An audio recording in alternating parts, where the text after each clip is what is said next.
Welcome everybody to another Boldcast reaction. I'm Carson. I'm Lindsay. And this is the final episode to Kaguya-sama Love is War Season 2, Episode 12. It's over after this one. And it really sucks. This has been like the biggest show by far. We've gotten more views for our channel out of the show than anything else we've reacted to. Not only that, but it's been our favorite thing that we've been reacting to. By a landslide. It's just been so nice to like wake up every Saturday and watch it, and it's gonna be sad once it's gone, but I'm excited to see what happens. What are you thinking going into this? I don't know. I don't even know. I don't want to even make any predictions. I don't know how they're gonna end it. It seems like they sort of just waited till the last minute and then did Ishigami's storyline. Yeah. And then now it's the end.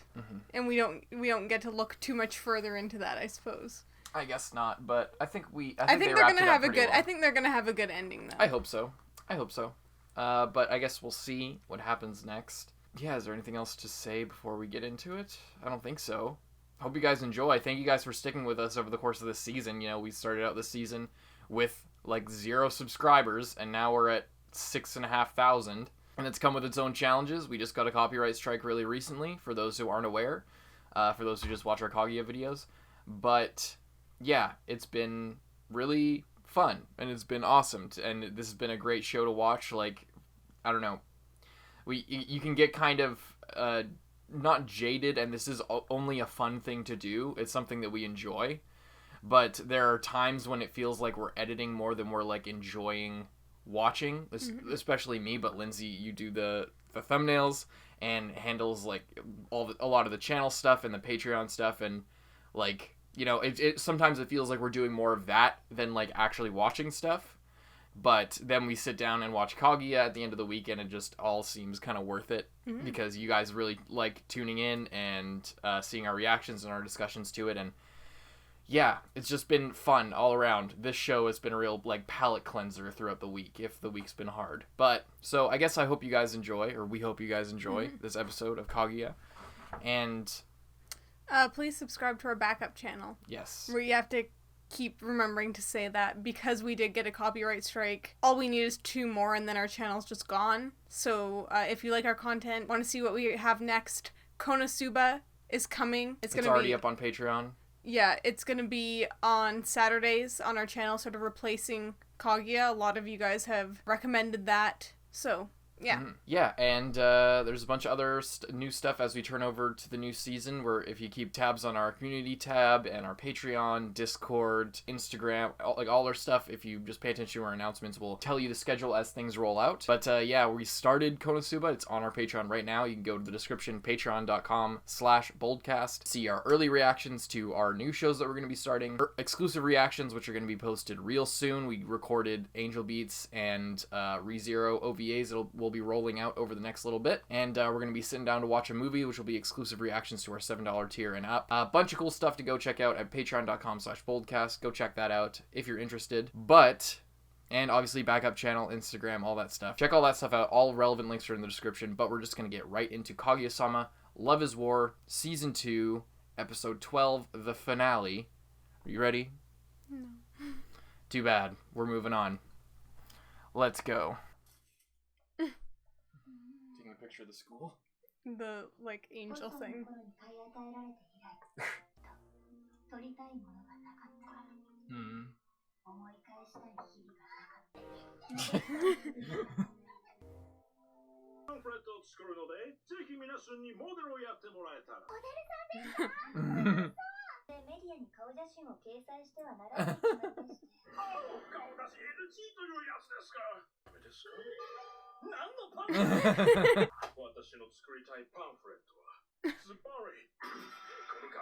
Why does he sound so weird? He's clearly like American or something.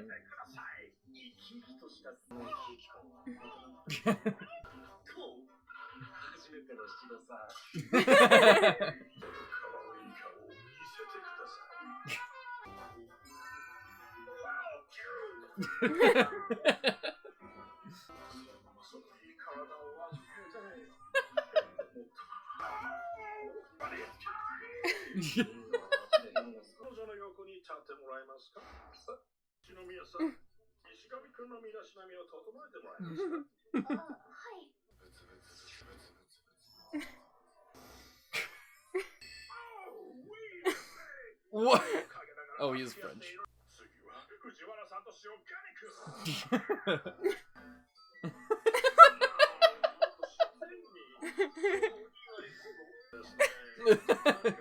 Look like they're at a ride at Disneyland.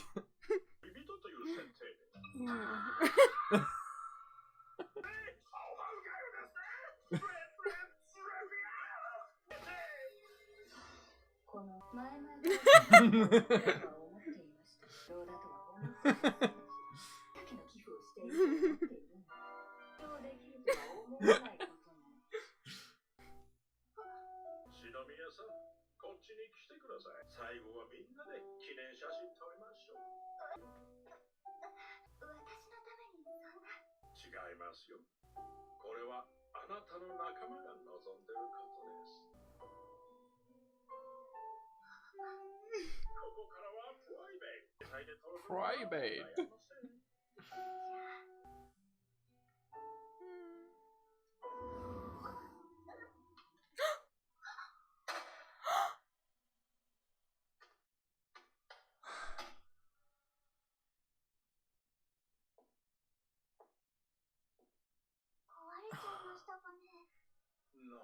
God, I hope it's a Nokia.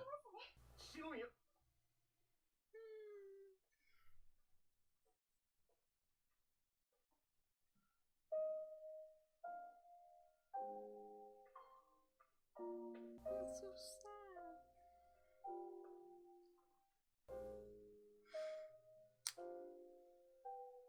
Give it to Ishigami. He must know how to get shit off that phone. God damn it. Maybe not.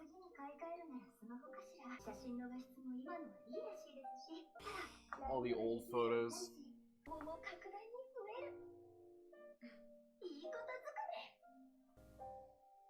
Oh.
What is happening?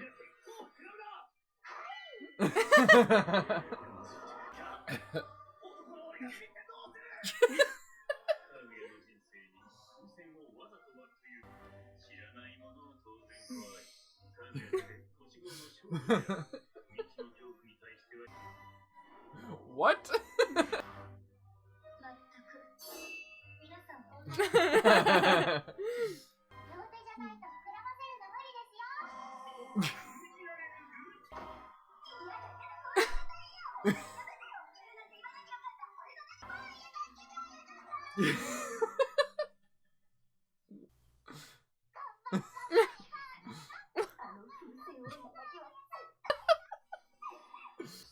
Oh no.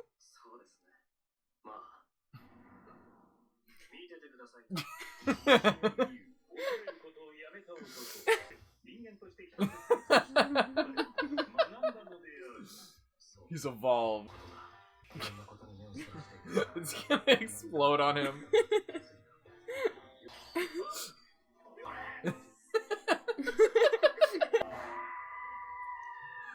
Oh my god!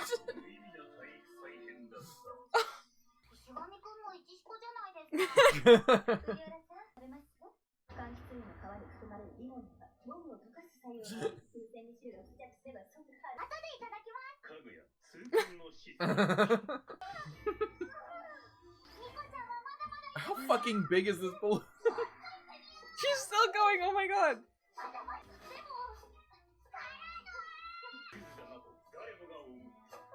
Preying on their power dynamic? What, now they're in a studio?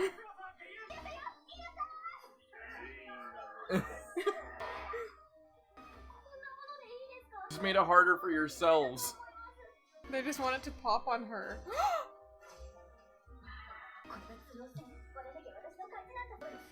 Made a blow dart?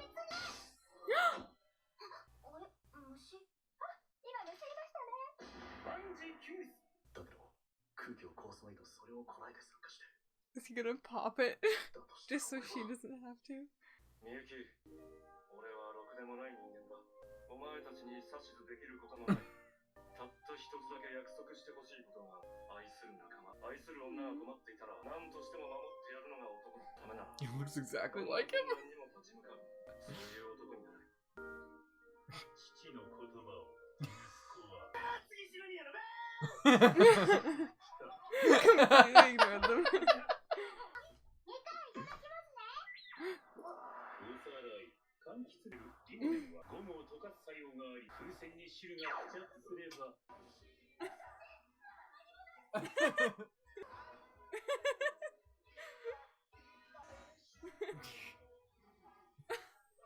These the voices? Whoa, this is a crazy way to do the credits.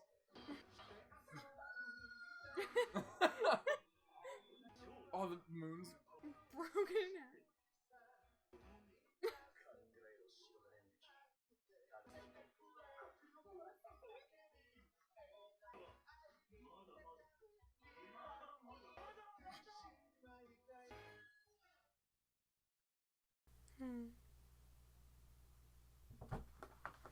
Oh my god, that's it?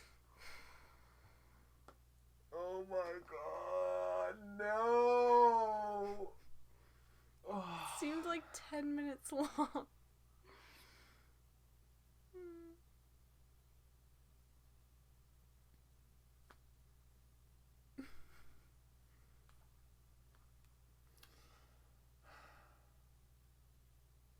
God damn it. How could they leave us like this? How could they leave us like that?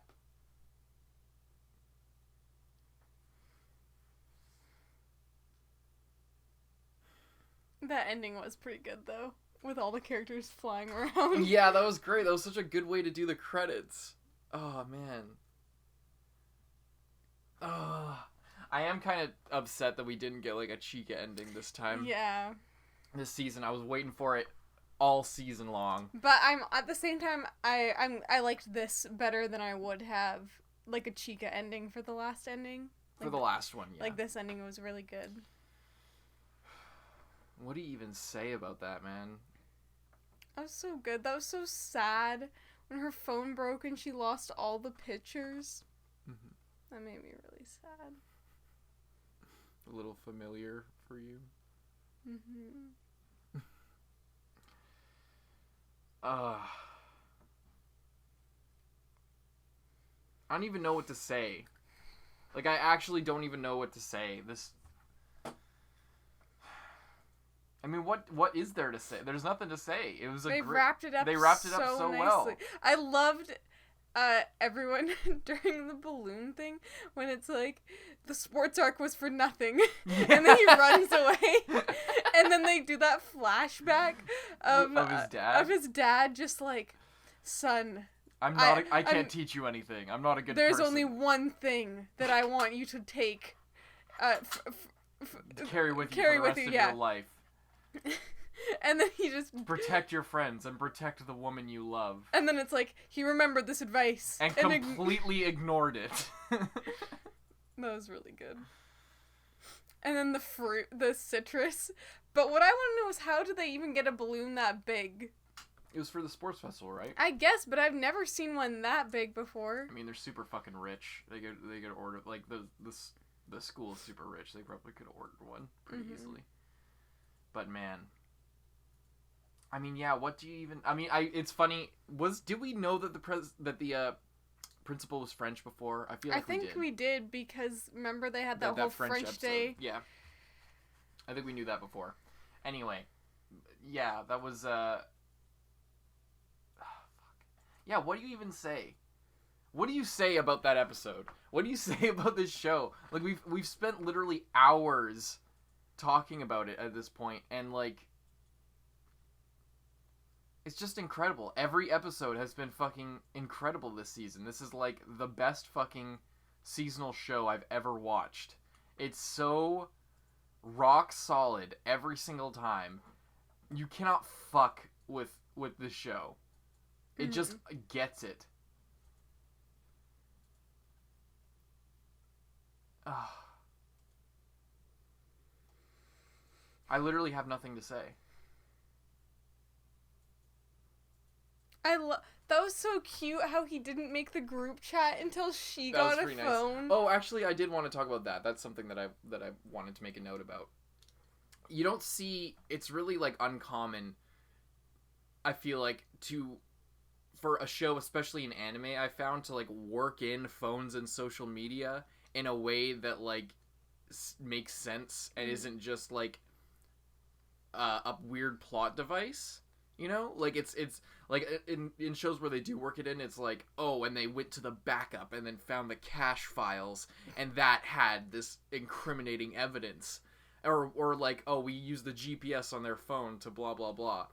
But like in like a cop drama or something like that. But in something like this, for them to use it in a way, like, it's so uncommon for them to use it. Yuri on Ice did it in a similar way, where like in Yuri on Ice, they're all like figure skaters and like Olympic athletes, and they all, like real Olympic athletes, they all have like Instagram and they like travel a lot, so they're taking pictures all over the world. And like the ending for Yuri on Ice, like the ending theme is literally just like someone scrolling through Instagram and going through like all the different characters' Instagrams and like seeing them in different parts of the world, like posing for pictures or eating food or like sitting on like a stairway or like talking to someone in like a really, I don't know, charismatic way or something. Classic like influencer type shit. So like that's the only other example of like a show I've seen use sort of social media or smartphones in a way that's not just like super fucking weird and like not legit. Like this show, especially this episode and in other episodes where it's been relevant, like the fact that the whole stuff with group chat. I think Line is like I think it's a copyright-free version of, like, their version of Messenger or, like, DMs or whatever that the Japanese kids use. It's like an instant messenger, obviously, but yeah. And I just loved how it was set up so far in advance that she had a shit tier phone, and like she never really took pictures of herself, and then she kind of started, and then now, like, I guess like almost a year later since she sort of started, it turns out that her phone was so crappy that they couldn't retrieve any data from it whatsoever. And that really upset her, and it was really, I don't know, we don't see, especially lately, it seems like we haven't seen Kaguya as, like, in a really down-to-earth person. Yeah, like, it seems like most of the season she's been either really intent on, like, oh, we're playing the game and we're doing this, and then it just turned into, like, oh, I'm so in love with the president I can't even think or do anything, and I need the calming technique. Yeah. And then this one, it was like, oh, she has feelings too about real stuff that, like, doesn't seem like a big deal to other people, but to her it's like a really horrible thing to happen. You know, more now that you just said something, I forget which word, which thing you said that just, like, made me think of this, but, like, this episode was way better than I thought it actually even was until just now.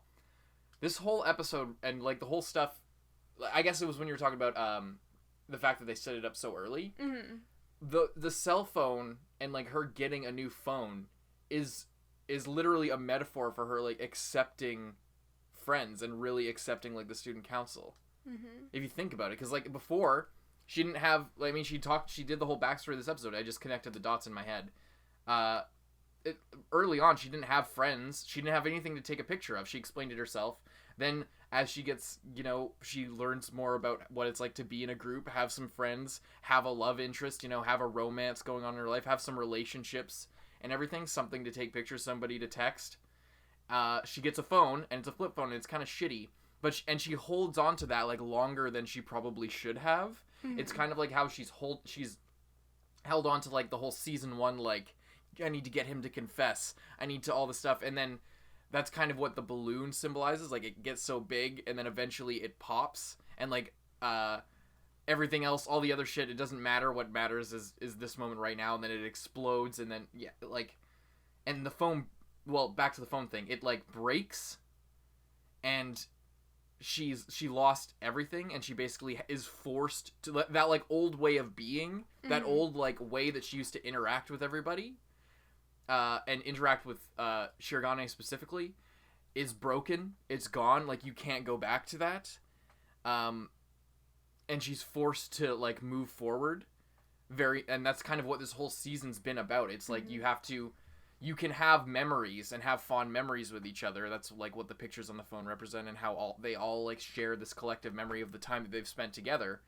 But you have to move, like, the way that you interact and the way that you have to interface with each other and the relationships that you have with everyone moves forward. It evolves. Just like the phone that she has, it's a symbol for that. So, like, the fact that she gets a new one, and then, like, she thought she lost everything, and she thought that this way of being was, like, the only way that she could have this relationship with Shirogane and with everyone else. She could only, not be in group photos. She could only, play this fucking Love is War game with Shirogane forever. But she had to let that go and be open to the possibility of something new. And then when she was, then, oh, look at that, all the memories are coming back. All, like, everyone else, like, I'm experiencing a new level of intimacy with all these people who I really care about and who really care about me. They want to take a picture with me. They have all these memories too. And now I get to experience that with them, not just on my phone. Yeah. Like, it's super, I didn't realize that until you said that, but it's an incredible way of, like, wrapping up the season. It makes so much more sense why they did it that way. That's really, I didn't think of that while I was watching, but goddamn, that's so good. Damn. Yeah, and it's just so sad. She thought she was the only one, like, Who cared and was like trying to save those memories. Makes me sad. Because I guess she thought, like, oh, it's just because I grew up differently that I even care about these things and other people don't even care. So, because, I mean, and it's true that they weren't affected by it the same way that she was. They were like, do you think it's because her phone broke? I don't really think so. That seemed, like, pointless. Like, everyone's phones break.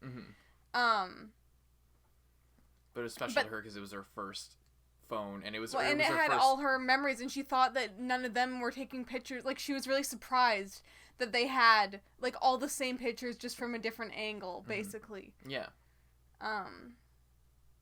Yeah. Yeah, so they all cared about this just as much as she did, and she was surprised. Like, that's what that means. It's like she was surprised to find out that, like, she wasn't the only one who gave a fuck about their friendship. Like, that they care just as much as she did to take pictures of all these incredible moments and save everything, and that they cherish it just as much as she did. It's, yeah, that's what I mean when I was saying earlier, they're using this kind of thing, like smartphones and new technology and stuff like that, in a legit, like, smart and fucking good way that's not super memey and, like, you know, like, that's not just like, oh, we made them have phones because of course all kids teachers have phones. Phones, yeah. Yeah, because people have phones these days, and, you know, if we don't include the phones, then it's kind of weird. Like, but then we don't want to include them too much, or else then we have to think of something for a reason for them to be relevant. But they did it really naturally, but still used it to, like, really progress the story. Yeah, and I also like, I mean, it's a big issue. I like that they didn't tackle this, and I know it's a big issue. Like, 8th Grade, by the movie by Bo Burnham, is sort of all about how sort of Instagram and the social media age is influencing, like, new kids that are coming up, and there is that dark side to it that's very important to talk about. But I like in a show like this that they didn't focus on that wasn't the way that they chose to talk about all of this. They talked about it in a way more not grounded, in a way more I guess relatable, on it's more superficial, but they used it in a more interesting way that I haven't seen otherwise, because a lot of shows like 8th Grade sort of talked about it in its negative aspects. This one, it just used it as a way to propel the story, to propel the character development. Yeah, actually I didn't even think of that. Yeah, normally when you see a cell phone used, it's almost always like, it's either used in some kind of, like, mystery, like, oh, we need to get into this, or oh, we need to track them, or oh, we need to do this, or it's like, the cell phone is the cause of all the problems, or, like, social media is the cause of all the problems, and there's cyberbullying, and there's this, and there's that, and, like, so much hate. Like, it's just basically an evil object. Yeah. In a lot of high school, specifically high school shows set in a high school. So it's just really refreshing, because this is equally as believable and as real, but it's a super relatable show. In a different way. Instead, like, of course it's still relatable when there's, like, bad stuff going on online, but I've literally never seen it like this. Like, this, like, really used helped her. Only in a positive way, and only, like, showing how normal groups of friends interact and use this kind of thing. Like, yeah, it just shows it in tries not to focus on the bad shit, which is what I think what the show is all about. It's not focusing on all the horrible shit. But I think, like, even, I just thought of this, Miko was even expecting, like, like, the worse side of it. She was like, oh, I thought you guys just left me out of the group chat because you didn't like me, or you wanted to talk about me behind my back, or you just didn't want me, you didn't think I was really a part of this. Yeah. But that wasn't even the case. But she even assumed the worst, which is sort of what would normally happen. Yeah. If this was, like, a show on TV, and they were like... Like a Western show. Yeah, like, fucking Riverdale or something, they'd all be like, oh, Miko's so weird. Like, not actually saying Miko's so weird, but just like... But shit like that. Like, yeah, just gossip and bullshit, rather than just like, oh, we're using this as a place to just be friends and send all our pictures and have a good time. It's very wholesome. Yeah, which is what the show is about. And the show's so good. I think the last bit was like the credits and the explosion and the school blowing up. It can be taken two ways, and I think they set it up just in case the show doesn't get renewed. I fucking hope it does. The thing is, you can never count on a show getting renewed. You can never count on it. And to me, it's a miracle that this got a second season, because fucking it took 4 years for Attack on Titan to come back. It took 4 years for One Punch Man to come back, and it was shit second season.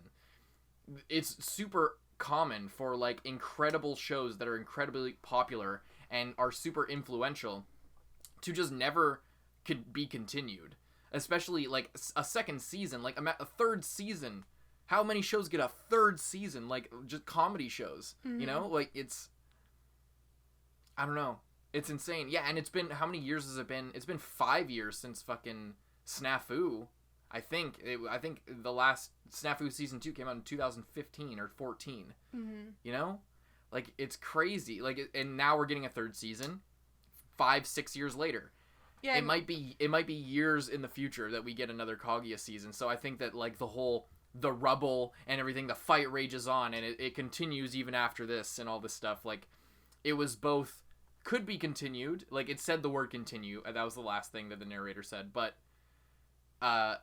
it could just mean this is the end, and it rages on. So even though you might not get any more of this, just know that the fight's still going on, even if you never get to see it. So I really hope, I would wait 10 years for this show. As long as, like, they just need to keep up the quality. Yeah, exactly. And they need to keep up the passion. Like, this is one of the few A1 Picture shows that I would rate this high. This is like a 9 or a 10 out of 10. This season, as far as seasons of anime go, this is a fucking 10. Within its genre. Like, it didn't... Like, if I was rating it against something like a season of Attack on Titan, it wouldn't rank as high because it's not a fucking action series and it's not a thriller. But as far as, like, seasons of comedy anime, this is as good as it fucking gets. And, like, as well as romance and, like, character drama, all this shit. Like, this is... And it's... As a show, it's probably more like a 9 or a 9.5. But as a season of anime, season 2 of Kaguya is a fucking 10. Easy for me. And it's not even just romance and comedy. It's also, like, almost... Some of the episodes are, like, slice of life-ish. Like, this one, even, just, like... It was such a normal thing to happen. It was just normal. Yeah. And really sad, but really happy at the same time. And really relatable. And beautiful. Like, I don't know. And it really mixes all those things together. Like, it has the like, ooh, are they gonna kiss? And they just fell on top of each other in the whatever, the storage room. Are they gonna kiss? Are they not gonna kiss? And then it has the comedy, and then the action of, like, the fake fight scenes, or the Chika teaching the president stuff, where it's all intense, even though it's just something normal, but it's super intense and, like, actiony and like a fight, but it's not, it's just fooling around. Yeah. And then I don't know, it's just a really good blend of everything that you could want in just a normal show about high school. Yeah. It captured everything. Like, it literally gave me everything that I want, and I still want more. Like, it's super uncommon for a show, because usually, like, people are like, oh, why didn't they do this? Why didn't they do that? When they're, like, upset with the show. They want more. That's just them wanting more. And they didn't get everything that they want. The show left them wanting more. This show gave me every single thing that I wanted, and more. Gave me more than I could ask for from a show, and I still want more. I'm so glad that they're ending it on 12 episodes. I couldn't be happier. I'm so glad that it's not going to continue for a full... This show is an example of a show that needs that amount. Any more than that, and it will get tired. But, like, it's so... There wasn't a fucking bad episode. There wasn't a bad moment in this entire fucking show. It was... Even when it slows down, it's like, yes, you timed this perfectly so that I wanted a break from whatever was going on before. Like, when we had some really heavy episodes, and then you just bring it back to, like, a lighthearted, just mostly comedy episode, and then it, like, goes into the next story. And I don't know, it just... Like, it's really well made, and I agree with the 12 episode thing. Like, this is not something that I would want to just keep even though I would obviously want to keep watching it. I feel like it just gets better if you take a break and really appreciate the season. Yeah. And like, we've been talking a lot about how we wish shows had more episodes. Like with Tower of God. Tower of God, we were like, oh my god, why did they do that to us? Why didn't they just... I mean, obviously they have their reasons, but like, the show would have been improved drastically by giving it 20 plus episodes. Same with Angel Beats, even though that was the original idea, and you can tell some shows are made for more episodes, but this one is one that you wouldn't want it to be longer. Per season, yeah. As a show, I feel like it could go to, like, 60 episodes. Yeah, as a show, it could keep going, but, like, they cut it off at the right moment to give it a sense of closure and still help it move forward. And I feel like you need that. 100%. I definitely agree. I definitely want to see more of the show. I'm willing to wait if they can keep up the same level of quality. I know the source material is relatively ahead. I don't know if it's a full season's worth ahead. I'm not sure. But I don't know, man. As far as I'm aware from comments, we're about halfway through the manga? Where the source material is at. Oh, damn. Right now. Okay, so they could literally do another one. I hope they don't. I hope that they wait like a year, 2 years. Yeah, I hope that they wait a year. They're gonna wait at least a year, but like a year and a half, I think that's gonna be good. They waited, I think, a little bit longer than that. I think they waited 2 years from season 1 to season 2, and the quality's like on par the whole way. Like the quality did not go down. As far as animation, I think I even pacing. Liked this one. This season was better than season 1. Better. Season 1 was like the perfect setup to this. Yeah. And they carried over just enough so that it felt cohesive, but added so many more layers of actual character development. They transformed the show completely. The season 1 was like Death Note as a romance. I've said it a couple times, and a bunch of people have said it. Super Eye Patch Wolf, I think, is the first one who made that comparison. But like, season 1 was all about, it was these comedy things of who's gonna confess first, who's gonna get the upper hand. That's why they still carry that over of like the... But if you notice this season, it's every time the narrator ends off like a mini episode and is like, Kaguya wins, Shirogane wins, the student council loses, stuff like that. It's all a meme. It's all like they're using that format because like they established all of season 1. It was literally, this person won this battle, this person won this battle, this person lost this battle, the student council won this or that. Or they didn't even do that usually. It was just like Shirogane wins, Shirogane loses, Kaguya wins, Kaguya loses, Chika loses, or something like that. They both lose, or like they make it like it's always a battle between them, but sometimes it would be like they both like came out under Ishigami or something like that, and Ishigami ended up winning something. But like this time, every time they do that, it's always a joke on that sort of format. Because they've moved past, as a show, the basic level of who's gonna confess first or who's gonna win this little thing and like show a little bit of vulnerability. And they keep going back to it, but that's not what the show's really about. No, they've completely transformed and what it is. Now that they've added in another side character and expanded on the side character's backstories a little bit more, it's about the group. Mm-hmm. It's about Kaguya and Shirogane and them confessing, but it's also about all of them just having a good time in high school. Yeah. It's not just about it's become less about, and it's always been about this, but they've shown it in a broader way. Like the whole point of like who's gonna confess first and stuff like that is them both being incapable of being vulnerable and showing their true selves, or being showing any sort of intimacy or compassion, because they're kind of like, their hearts are hardened, especially Kaguya. Mm-hmm. And Shirogane's grown immensely this season and last season at the end. But what that was all really about was not just romantically being able to be vulnerable or be compassionate to somebody, or like kind of let go of, or being afraid of being vulnerable. It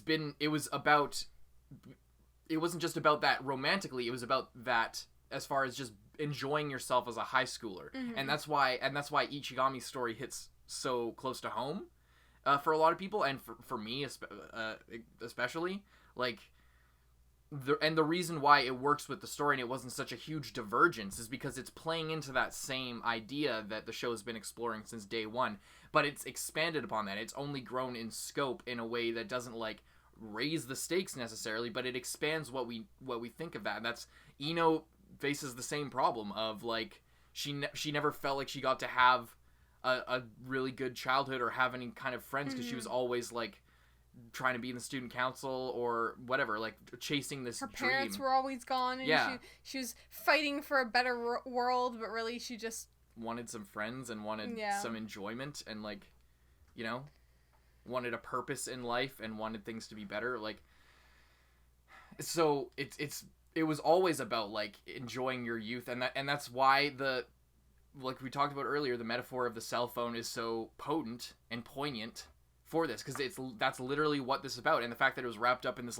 potentially the last episode of the series, probably not, hopefully not, but the last episode of the season, where they had transformed the show from what it originally was. This season has gone so far to like, and they like the highs and lows, it's been a crazy roller coaster in the best kind of way. Yeah, like we cried the fucking third episode when they had to leave the student council room, because like it really felt like this might be it and this might transform it, and it, you know, they made it back in relatively quickly over the next few episodes, but it, like, they just, every emotion they wanted to hit, they hit it.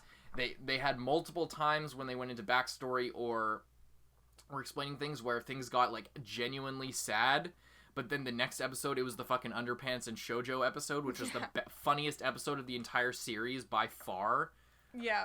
Like, and one thing that this doesn't lower the score for me. This season's still a 10, but we've talked on and off about one thing that we kind of miss about season 1 is just how funny Chika is.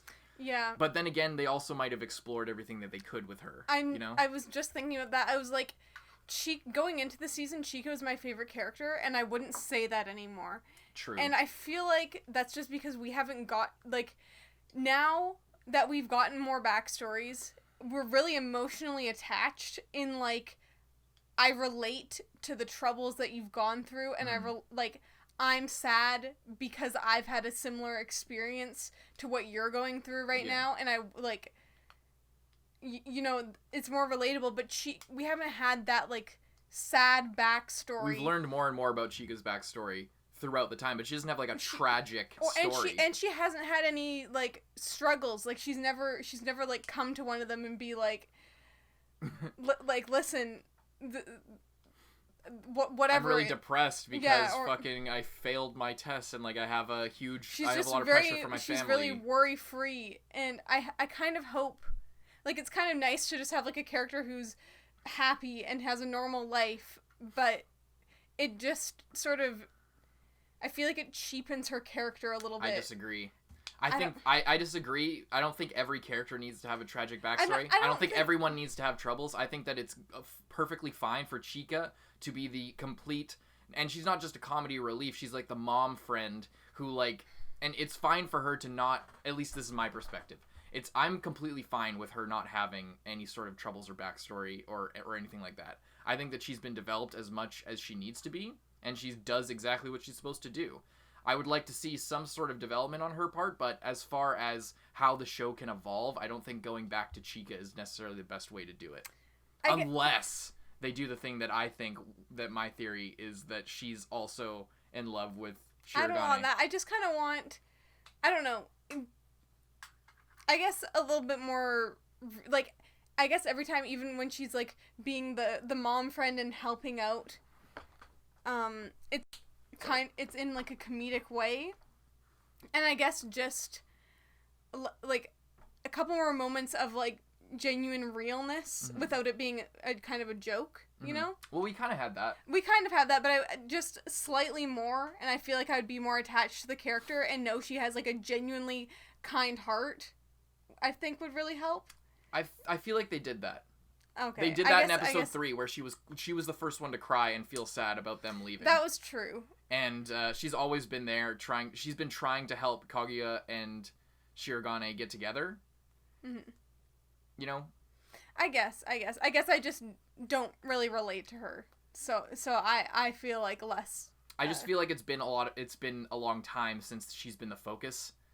I genuinely, I think that they've done everything that they should have done with her character. I think that trying to inject, like, some tragedy or, like, more relatability into her will seem kind of forced, when really they could probably expand on the other relationships or the other ways that the story has evolved. Or, like, move forward, not move... we've made so much progress in terms of evolving the scope of the story in the relationships, to just roll it back to making Chika a more relatable character, or more of a, like, a focus, I feel like will cheapen that development, personally. I guess that's my perspective. I don't know. I guess you disagree, but... Yeah, I don't know. I'd have to see what they do next. Mm-hmm. I definitely miss Chika just as much as anyone, but I feel like that they've done enough with her. I don't want her to go. I don't want her to go anywhere. But I don't want them to try and focus on her because she's such a beloved character. Like, because people are like, oh, I miss Chika. Chika wasn't as good this season. I don't want them to be like, oh, well, people don't like Chika as much. And she was like, the fucking... Holy shit, it just got so bright. People love Chika and miss Chika. We should put more Chika in the story. I feel like that's the wrong move to make. That's my personal idea. Anyway, Chika aside. This was fucking an incredible season of anime. This was one of my favorite seasons, especially like 12 single core seasons that I've ever seen, for sure. They've done so much with the story. They've gone in so many different directions and expanded on everyone in more ways that I could have hoped for. It's absolutely beautiful. And the comedy never suffered throughout the entire thing. The only comedy bit that I thought was the weakest was when they were trapped in the warehouse, and they were like almost kissed but it's because they didn't kiss, and it seemed like it didn't really go anywhere with that. Like it seemed a little bit more tropey of like, oh, they're about to kiss, oh, they didn't, and then Miko thought that. Yeah, but they did carry that over, because that's why Kaguya, she was freaking out, and she literally thought she got a complex from that, yeah. And she thought she was going to have a heart attack or something, so she went to the doctor. Yeah. And then that's why she learned the calming move. And then that's like now a staple of her arsenal. So I don't know, I'm not mad about that, because I do think... I'm not mad about it And either. it also helped the president, because he was more aware of like, oh, that was actually going to happen, and... It sort of moved his perspective forward. Yeah. I'm not saying that it was bad. Like that's the thing. I'm not saying it's bad. I'm saying as far as a comedy bit, it was the weakest of the season. That's all I'm saying. And there were better bits than that. And I just think that was, holy shit, the sun is going out of control. That must mean this is a good episode.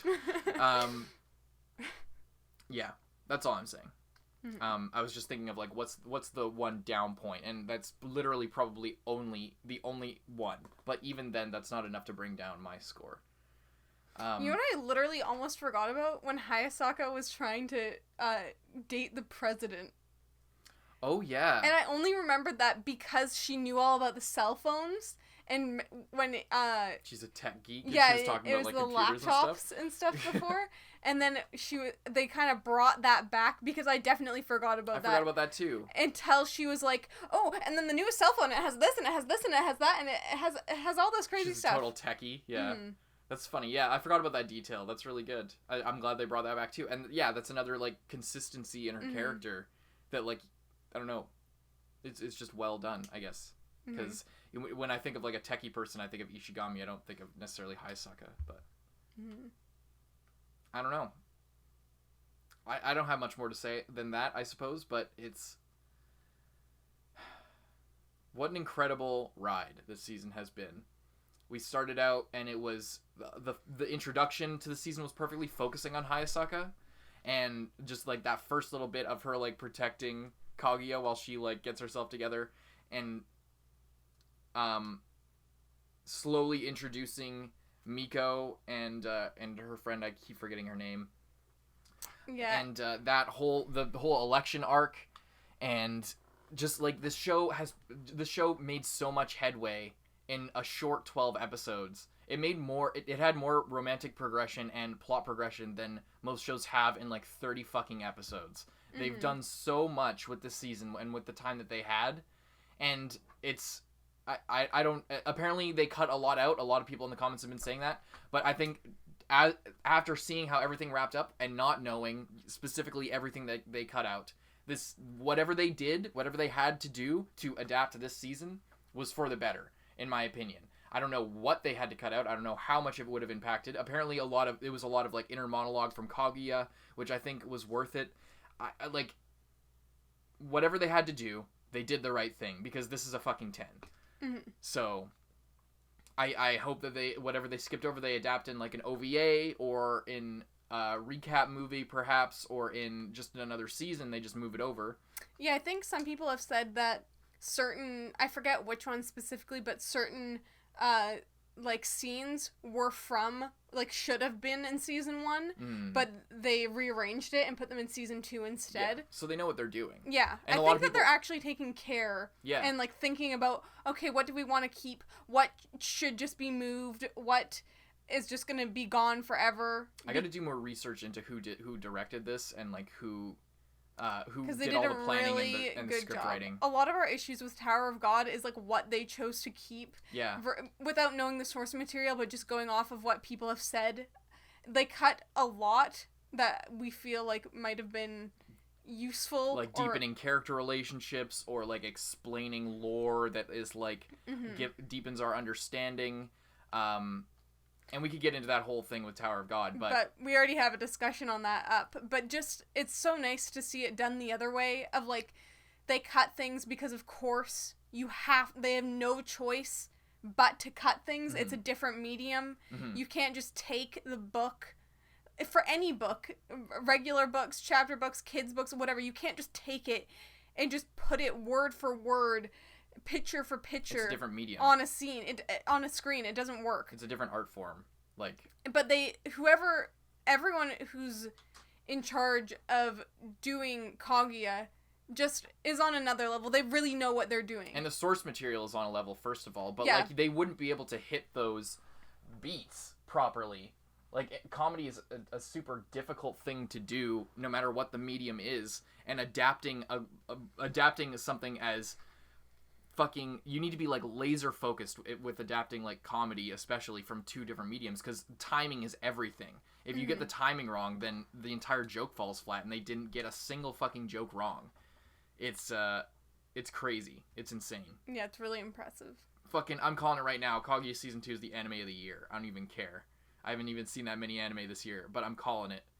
I don't see, Attack on Titan's coming out later this year. It might contend. It depends on how good the season is for Attack on Titan. It's a new studio. It might flop. Who knows? We're just as excited as anyone for the next season of Attack on Titan. But this is definitely a contender for anime of the year for me, for sure. It beats out Tower of God 100%. Like, not even fucking close. No. Yeah. Yeah. And Gleipnir, but that wasn't really in the runnings. No. But out of the 3 that we've seen this season, this is the best. This is the best. This is actually one of the best. I haven't seen as much anime as Carson. This season, like, Kaguya before, I never really thought about it as, like, a show that I had watched, or, like, one of my favorite shows. Even though it never, like, came into my mind. I was just like, oh, Anohana, or Fullmetal Alchemist, or Attack on Titan. And even though, I mean, like you said, like, you might think that some seasons of Attack on Titan are a 10, and this compared to that is like a 9 or whatever, but I would, just because of what I'm interested in and what I like to get out of a story, I would put this above like almost every other show that I've seen, because I don't know. It's a show, like, maybe even above Anohana, which is right now my favorite. Really? Because, for the reason that it, like, I liked Anohana because it was very relatable and really touching and really beautiful. And I feel like this has that, but in a way that doesn't stress me out.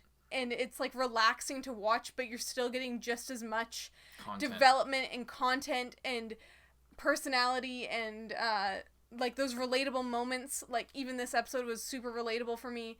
And I just feel like I'm getting everything that I would want, and I'm not stressed about it. Mm-hmm. And I'm not worried about it, and I'm not, I don't know. It's a relaxing experience, but also a funny experience, and also a relatable experience. It just has everything. It has the drama and the tension. It has literally everything that you could want. Yeah. At least for me, it has everything that I could want out of a show, specifically this season as well. Mm-hmm. I 100% agree.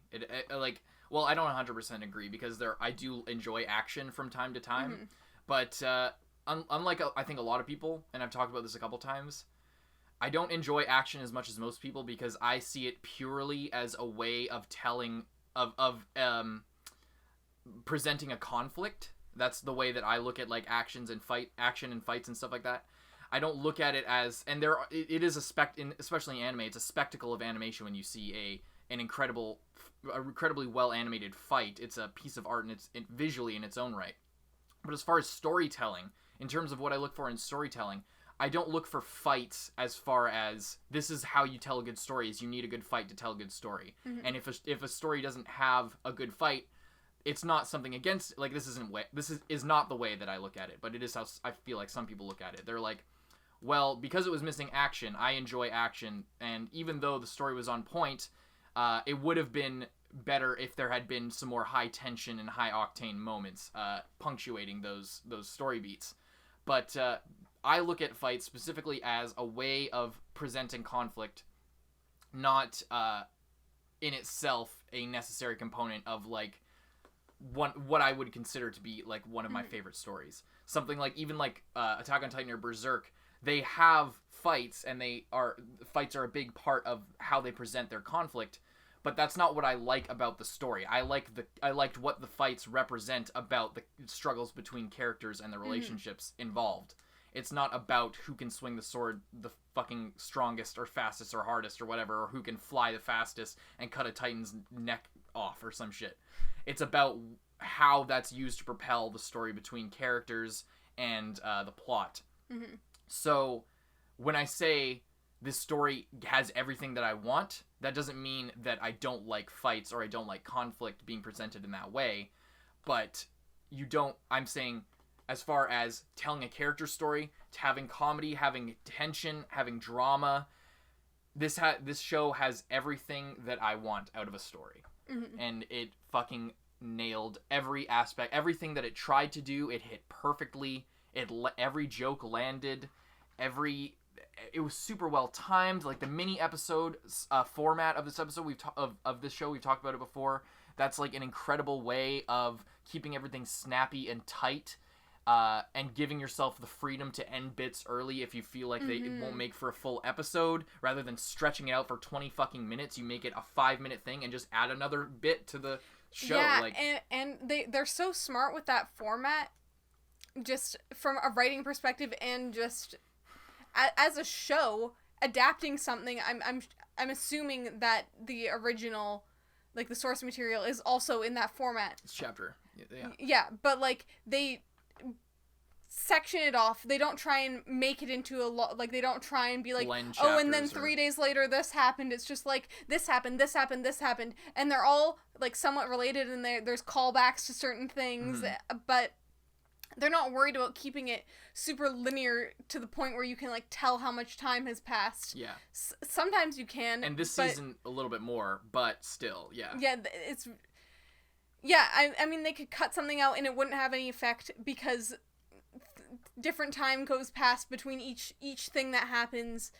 Certain things are longer than others because they need more time, and you don't care. Yeah. That, oh, this one super funny thing was only 5 minutes long, but maybe if it had been 10 minutes long, it wouldn't have been funny. Yeah. So they take the time that they need and no more to tell a story, and it's super respectable as far as I'm concerned. Another show that does that well is Galco. Best Guy Ever's talked about that a lot. It's, I think, one of his biggest videos that he's ever done. And I watched it because of his review on it, but they do a similar thing where Galco, it's actually animated by Studio Feel, which is the same studio that did Snafu Season 2, and I think is going to do Snafu Season 3. They did a similar thing where Galco episodes were 7 minutes long, 5 to 7 minutes, bite-sized chunks, but for that show, it was just, that was it. Like, that was the entire episode that would run. It would be that long, and that's it. It wouldn't be like multiple of those episodes to build out a 20-minute block. But they did a similarly smart thing where how much time do we need to tell the story? This much time? Perfect. Let's use only that and only that. That's it.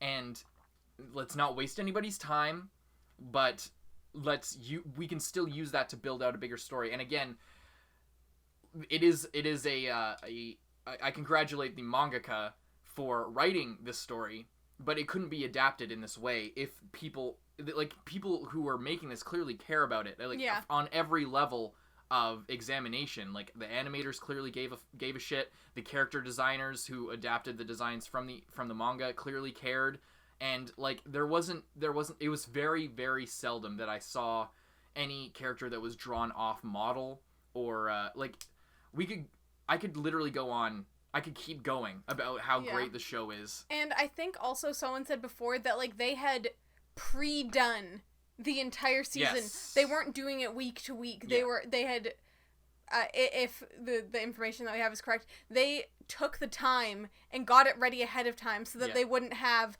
a bad week. I'm assuming certain other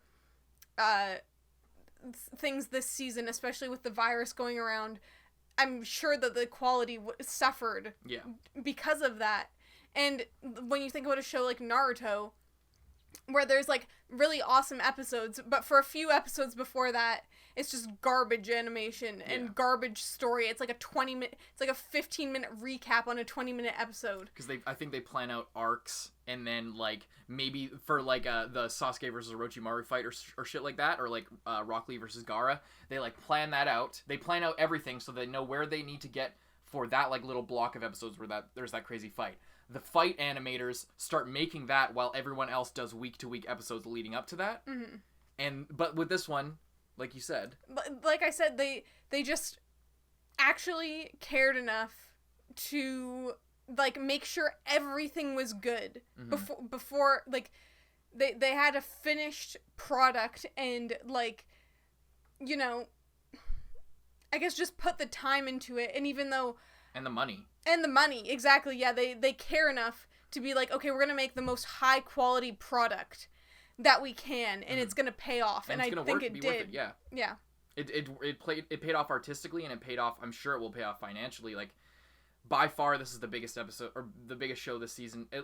Judging by our view count, I'm not sure if Tower of God has passed it in terms of popularity. I certainly hope not, because Tower of God, although it was very entertaining, it had way more flaw. Like, Kaguya this season was fucking perfect. It's as close as you can get to perfection, and people might really like Tower of God, but as far as I'm concerned, this is fucking 1,000 times better in terms of quality. Yeah. But yeah, it's super uncommon for, as far as my knowledge goes, for a seasonal show to be like fully built out and canned pretty much before. And I think this was entirely canned. This was entirely completed before the pandemic even happened. So they built out everything and just had it to release consistently. And you can seriously tell, because like so often, and Gleipnir's another good example of that. It's a common thing that happens across any fucking show, that they basically give themselves a 3-week lead. The first episode has the best animation of the entire show. And then as you get to like 6 or 7, it starts to look real rough. Because it catches up with them. The cycle catches up with them. They get a little bit behind each episode. And then they need to make cuts so that they can get ahead for the big fight that's going to be coming episode 10 or whatever. They didn't suffer from that, because it's super expensive to like give a studio, like as a producer, to give a studio the money to like, okay, you guys can make this months in advance, take all the time you need. You still have the schedule to maintain, but you can work within that and polish things up here and there. You have this much time to do it. It's going to start airing after you're done. That's incredible. That's more than most shows get. It's awesome as well. Like we were talking about the 12 episode format. You wouldn't be able to do that with most places, as far as I'm aware from what you've told me and how it usually works, is like most places wouldn't do that just in general for any show, but you certainly wouldn't do it with a show that was any longer than 12 episodes. Yes. Even if you could. Yeah. You wouldn't. That's too much of a lead. You need to literally make everything a year before it comes out. So instead, like with this like short, tight format, you can really like get it all to the same level. And I think also, now that I'm thinking about it, those short sections probably really help, because you can be like, all right, we're just doing this 5-minute section and we're polishing it up, we're getting it okay, right? That's completely finished. Now we can move on to the next one. It's not like, oh, this part of the episode is boring, so we'll just leave it on this guy, on Naruto's face a little bit. About 20 seconds too long. Yeah, there are considerations that they have to make, but they can be a little bit more generous for certain areas that need more polish. And because it's just a shorter time frame, there's less to worry about, like getting to this big climax, etc. And for some episodes it's different, like obviously the Ishigami episode and a couple others here and there that were less like, okay, this skit, like it's just a full-on episode. There were some episodes that did that, so they had to follow like a more normal thing, presumably. And this is just what we think about the show, having just watched it. We haven't done a whole lot of research as far as the production side of things. We'd definitely be really interested to hear, as long as there aren't spoilers for season 3 or any future material or anything that was skipped, because they probably will cover that. But if anybody has like information about anything they've read about the production side, of the show, the or behind like the scenes, anything like behind that. the scenes stuff, any interviews to link or anything like that, or anything that'd be really cool. Maybe we could talk about that in like our next live stream or something like that. We've talked about before about like, people always ask us if we're gonna read it, and I don't want to unless like I would wait until the anime is done before I would want to read it. I would definitely want to read it someday. The thing is, we do want to read it, but especially because we have this channel and we're like anime reactors, part of that can be comparing, like if we had read something, we could be like, okay, this was different, this was the same, blah, blah, blah, blah, but we're having such a good time watching specifically this show, that it's, I don't know, I wouldn't want to sort of change that experience and spoil it because they're doing such a good job. If they were doing a bad job and everyone was like, oh, the source material is like 1,000 times better than this, don't discount it yet, read this. Yeah. Then maybe I would say, oh, okay, let's check that out. But the way that it's going so well, and everyone who's read it already seems to think, oh wow, this is a really great adaptation. So I'm gonna wait until, unless they're like, oh, no episodes for 10 years, that or like never again are we gonna animate this show. Then of course, I want to finish the story. Yeah. But I'm enjoying it in this format so far. I definitely agree. But I guess I don't really have much more to say on it after that. But is there anything you wanted to say before we wrap it up? I was just thinking of anything else you want to get to. Well, I was just thinking of anything else that. Oh, who's your favorite character now after seeing everything? Who's your favorite character overall, and who do you think had the most interesting development this season? That's really hard. They all developed so much. It was crazy. I really liked Ishigami's development. I thought that was really nice. Kind of relatable, but I think more relatable for you than for me. And I also really... The President has not been my favorite character pretty much ever, just because I don't know, I guess they don't focus on him as much. Even if they do, he's just such, like, a nice guy that you're not like, ooh, what are all his secrets, or, you know what I mean? Yeah. But I really admire, he seems a lot more mature at the end of this season, and Kaguya, I think, is just now starting down that road. Yeah.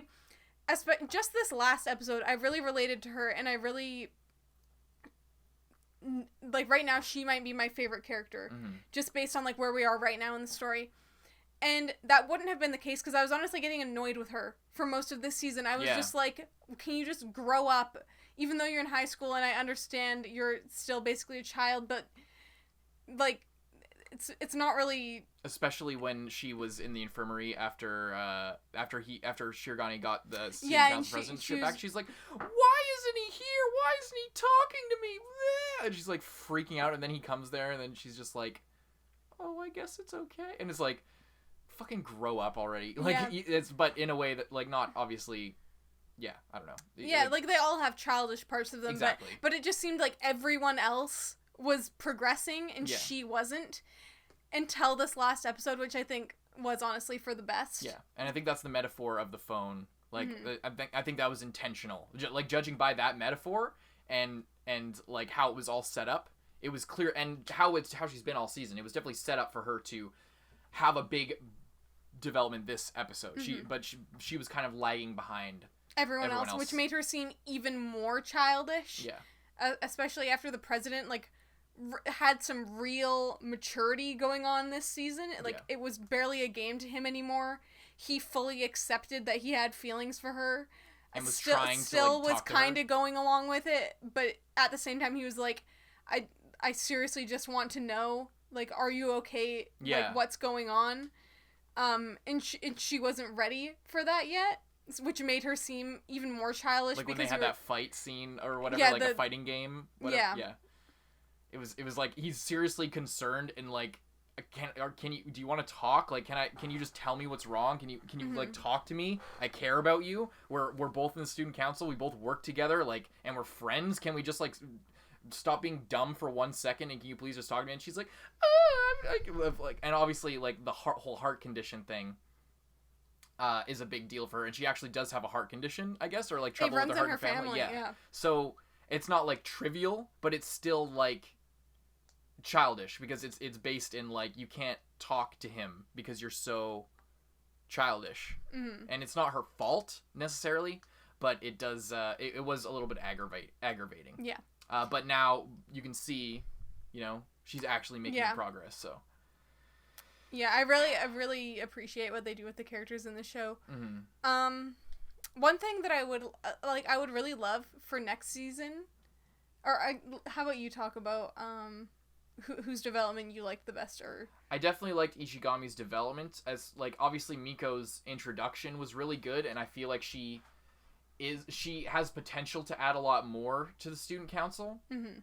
She's still been kind of a side character, but that makes sense if she was just accepted into the student council and just completely, like we talked about this when she was accepted in the student council, and then they had an episode of them being friends, like kind of her on the sidelines, which makes sense because she's fucking brand new. She's not just gonna immediately become best friends with them, and you can see the progression of her like introduction and inclusion into the student council, something that she's never had before. I'm interested to see as it goes forward how she'll be affected and how deeply, you can already see how deeply she's being affected by being included and having people not look down on her and not like exclude her because she wants like to actually achieve something and she wants to make a positive change. Everyone else is like, calm down, fucking stop caring so much about whatever, upholding the morals of the like, why do you have ideals? Like, don't that's kind of lame that you have to actually care about something, all that kind of shit.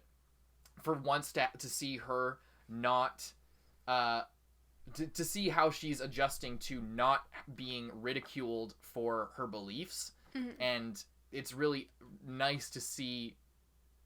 It's really nice to feel that change because I can feel that with her, that like I really believe that this is a big deal to her and that she really cares about this. So I really like that. But like seeing Ishigami and his backstory was just incredible. I'd say overall, Miyuki is my favorite character, still. or I guess not still. I guess over the course of the season, I've liked him more and more. There are more things I would like to see from him, and I'm open to changing that.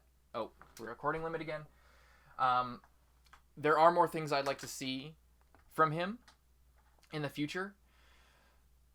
But Ishigami is as far as development would be my number one pick for like whose development I like the most, because he brought like his development brought a different showing what he went through forced the show to tackle different issues and go in a completely different direction than it had otherwise, and it really paid off. It really added something to what the show is capable of and what they're willing to do to the characters, because early on in the season we were talking so much about how crazy fast the show is moving and how much romantic progression and they're already moving this fast. There's actual romantic progression in anime. That's what we were like at the early juncture of this season. We were like, holy shit, a romance is actually having romantic progression. How crazy is that?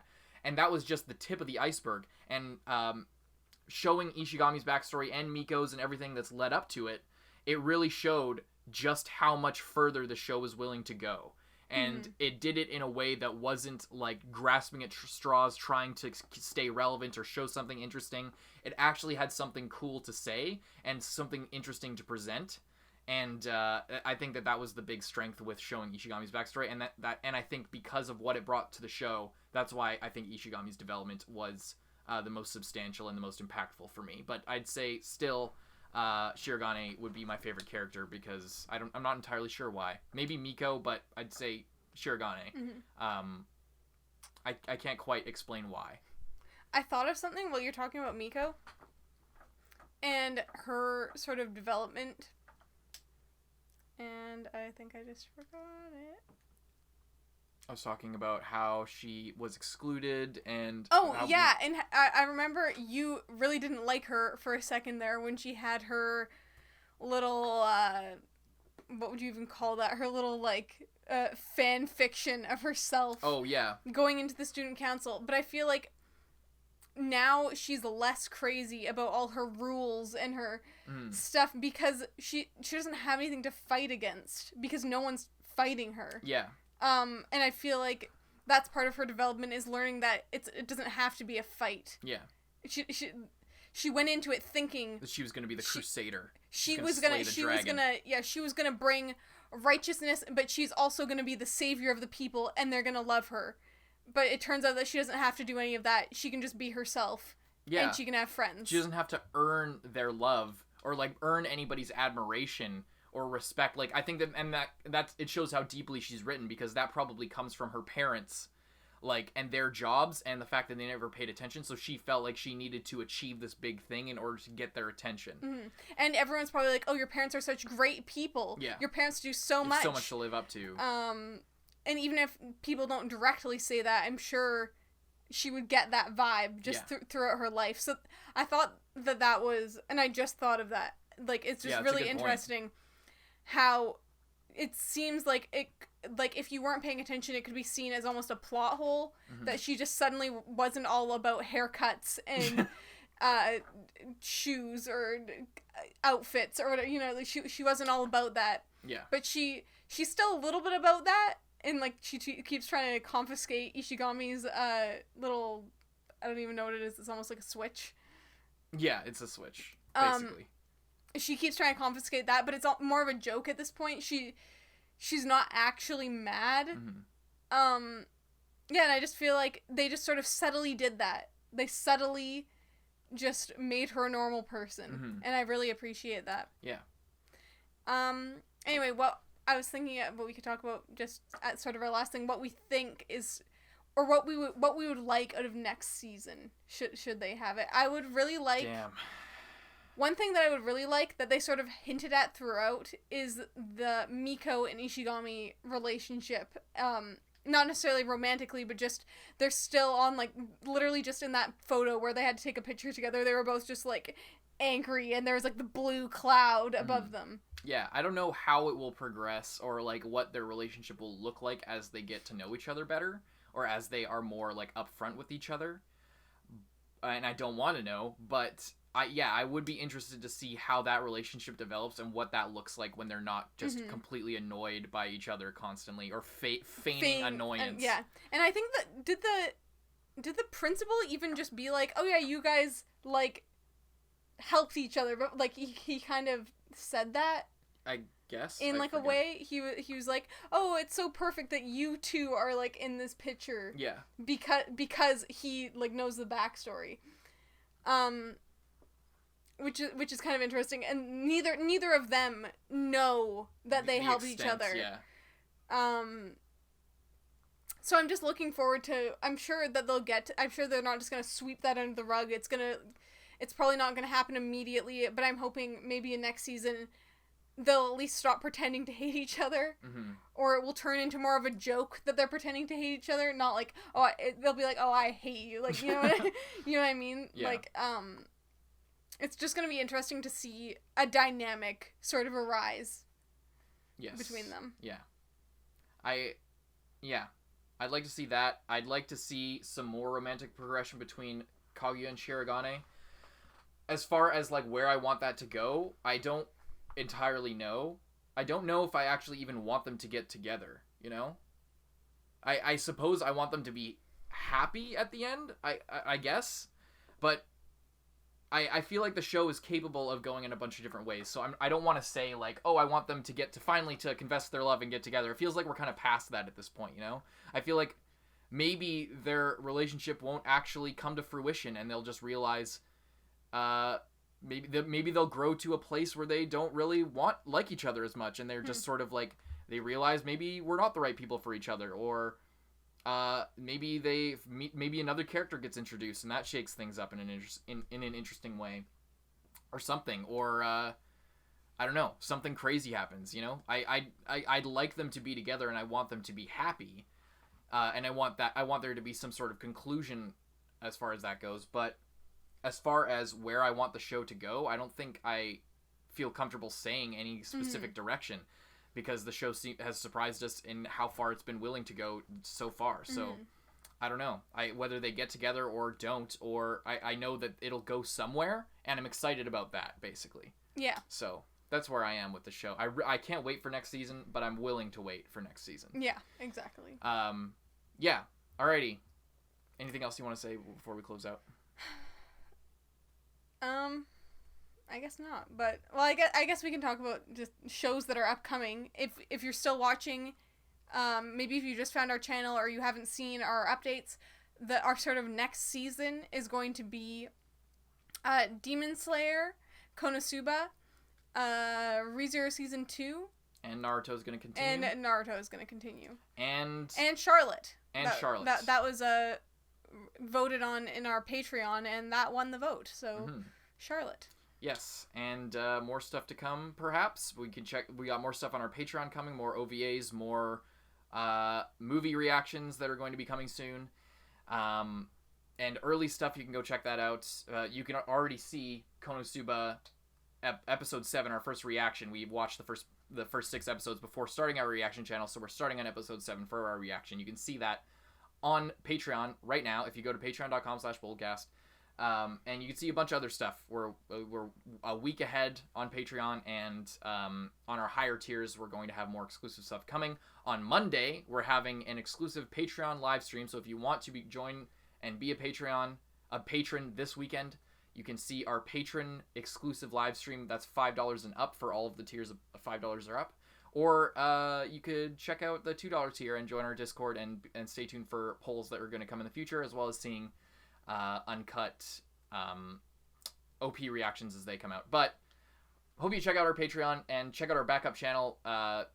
Hopefully this video doesn't get a strike too, because the last time we did an hour and a half long video, it got a strike on our channel for some reason. But yeah, hope you check that out. Gleipnir is coming tomorrow. Gleipnir tomorrow. Final episode of Gleipnir tomorrow. Hope you check out all that stuff out. Follow us on Instagram. Check out our merch. We got mugs, stickers, shirts. Hope you enjoyed our reaction to Kaguya-sama Love is War Season 2. One of my favorite seasons of anime ever. And an incredible fucking ride. Thank you guys so much for sticking with us. This show has been huge for our channel's growth and for all our Japanese viewers. Thank you so much for tuning in and with us this whole season. We've had a lot of overseas people love to see our reactions. I don't know if how many Japanese people will make it this far since we're talking in English for literally an hour and a half. But yeah, hope you enjoyed our reaction to this series, and can't wait to see what comes next for the channel and for everything else that's going on with the show. Anything you want to say to close it out? No, I guess just, thank you to everyone who subscribed because of Kaguya and has decided to stick around. Yeah.